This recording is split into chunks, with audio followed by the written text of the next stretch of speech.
वर्तमान आपराधिक कानून यानी आईपीसी इंडियन पीनल कोड की जगह 1 जुलाई से लागू हुई भारतीय न्याय संहिता, भारतीय नागरिक सुरक्षा संहिता और भारतीय साक्ष्य अधिनियम के प्रावधान और धाराओं में हुए परिवर्तन से लोगों को अवगत कराने के मकसद से गुना पुलिस ने ज़िले के सभी थानों में सोमवार को जागरूकता कार्यशाला का आयोजन किया। कार्यशाला के जरिए बताया कि 1860 में बने आईपीसी के तहत अब कोई नया अपराध पंजीकृत नहीं किया जाएगा, यानी 1 जुलाई से अब नए कानून के तहत ही मामले पंजीकृत होंगे। वहीं अपराधों के विचारण के दौरान इस्तेमाल में होने वाली धाराओं के नंबर भी अब बदल दिए गए हैं। 23 अपराधों में न्यूनतम सज़ा को बढ़ाया गया है, जबकि 6 अपराधों में सामुदायिक सेवाओं का प्रावधान रखा गया है। गुना कोतवाली और कैंट थाना परिसर में आयोजित हुई जागरूकता कार्यशाला के दौरान पुलिस अधीक्षक संजीव कुमार सिन्हा, एडीपीओ केजी राठौर ने भारतीय न्याय संहिता से जुड़े तमाम महत्वपूर्ण प्रावधानों के बारे में लोगों को विस्तार से बताया। अधिकारियों ने स्पष्ट किया कि नए कानून से जुड़ी किसी भी भ्रांति या जिज्ञासा को दूर करने के लिए मोबाइल पर सर्च कर सकते हैं। आधिकारिक वेबसाइट और पुलिस विभाग के सभी पोर्टल पर नई धाराओं की पूरी जानकारी मौजूद है। लोगों को किसी भी भ्रम में पड़ने की ज़रूरत नहीं है। यदि कहीं कोई परेशानी सामने आती है तो पुलिस विभाग लोगों का मार्गदर्शन करने के लिए हमेशा तत्पर रहेगा। गुना कोतवाली और कैंट थाना परिसर में कार्यशाला के दौरान आम लोगों ने अधिकारियों से कई सवाल भी पूछे, जिनका बखूबी समाधान किया गया। कार्यशाला में मौजूद वित्तीय विशेषज्ञों ने स्पष्ट किया कि नए कानून में अपराधी को दंड देने के साथ फरियादी के हितों का भी ध्यान रखा गया है। हालांकि जिन विशेष तबकों को कानून में संरक्षण प्राप्त था उन्हें बरकरार रखा गया है, जैसे SC/ST एक्ट, न्यायाधीश प्रोटेक्शन एक्ट के प्रावधान पहले की तरह ही जारी रहेंगे। 30 जून की अर्धरात्रि से होने वाले अपराधों की शिकायत पर अब नई धाराओं के तहत मुकदमा दर्ज किया गया है। आपको बता दें कि गुना ज़िले में सभी 16 पुलिस थानों में सोमवार को जागरूकता कार्यशाला का आयोजन किया गया। कार्यालय में पुलिस अधिकारियों के अलावा स्थानीय जनप्रतिनिधि, अधिवक्ता और आम नागरिक मौजूद रहे।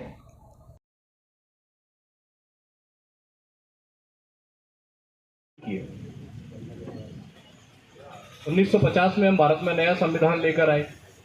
हमने संविधान के आधार पर अपने आप को शासित करना शुरू किया। संविधान ने हमें बहुत सारी आज़ादी दी, संविधान ने हम पर बहुत सारे कर्तव्य अधिरोपित किए, बहुत सारे मौलिक अधिकार संविधान के द्वारा हमें प्राप्त हुए। हमने संविधान तो नया बना लिया था, लेकिन जो अंग्रेजों के ज़माने के कानून हमारे पास चले आ रहे थे, जो औपनिवेशिक काल के जो कानून हमारे पास चले आ रहे थे, हम उन्हें बदलने में कहीं ना कहीं से असफल साबित हुए। वर्तमान परिप्रेक्ष्य में भारत सरकार ने इन कानूनों को बदलकर जो नए कानून लेकर आई है, वो 3 नए कानून दंड विधि के तहत प्रवर्त होने जा रहे हैं आज की तारीख से। एक है भारतीय न्याय संहिता, दूसरा है भारतीय नागरिक सुरक्षा संहिता, तीसरा है भारतीय साक्ष्य अधिनियम। जैसे कि अभी टीआई साहब कह रहे थे कि पहले भारत की जो कानून व्यवस्था थी, तो कानून व्यवस्था पहले दंड आधारित कानून व्यवस्था थी। हमारी कानून व्यवस्था में सबसे पहले हम ये सोचते थे कि किस प्रकार से आरोपी को दंडित कराए। इसके पीछे एक जो दूसरी भावना थी कि जो पीड़ित था, जिसके प्रति अपराध होता था, ये जो किसी अपराध से पीड़ित होता था, उसको न्याय देने का कोई व्यवस्था नहीं थी। क्योंकि अगर कोई अपराध होता था तो अपराध राज्य के विरुद्ध माना जाता था और राज्य उस अपराध के लिए उस अपराधी को न्यायालय में ले जाकर दंडित कराने की व्यवस्था करता। लेकिन जो व्यक्ति पिटा, जिसके प्रति अपराध हुआ, उस पीड़ित को क्या मिला, इसके लिए दंड कानून में कोई विस्तृत प्रावधान नहीं थे। तो जैसा कि पहले भारतीय दंड संहिता लागू थी, तो उसको पढ़ने से हमें समझ में आता है कि हम दंड की बात कर रहे हैं।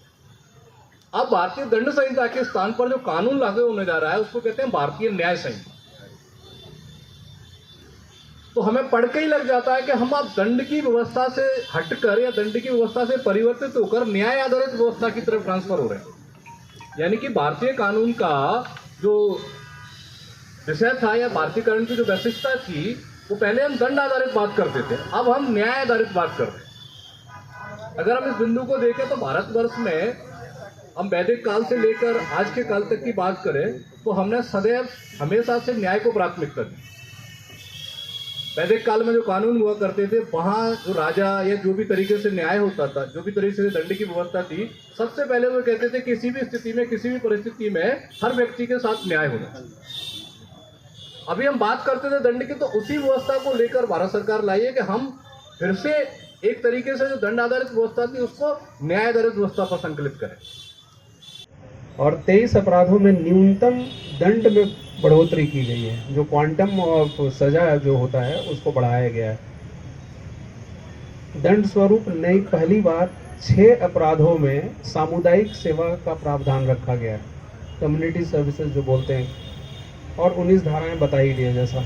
तो कई ऐसे नए चीज़ इसमें ऐड किया गया है जो समाज में जो हो रही है घटनाएं अभी जो चल रही हैं उसको ध्यान में रखते हुए कुछ चीज़ों को डिलीट किया गया है और कुछ चीज़ों को जो आज के डेट में ज़रूरी हो गई थी उसको ऐड किया गया है। ये बच्चे कुछ पूछेंगे? आईपीसी 1860 में बना और आज अब आज क्या है? 2024। आप काउंट कर लो कितने साल हो गए। सीआरपीसी कब का है? 1973 से आज जोड़। और एविडेंस एक्ट कब का? 1800 का।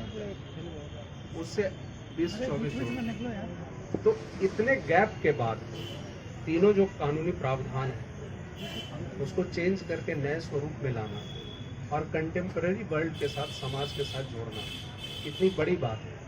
आज का ये कार्यक्रम इसलिए रखा गया था कि आप लोग ये स्टेक होल्डर हैं हमारे, आप समाज के प्रमुख लोग हैं, आप समाज से जुड़े हैं, तो एक अवेयरनेस फैलाना है कि 1 जुलाई 2024 से 30 जून और 1 जुलाई के मिडनाइट से जो भी अपराध होंगे नए कानूनी प्रावधानों के तहत अपराध दर्ज किए जाएंगे।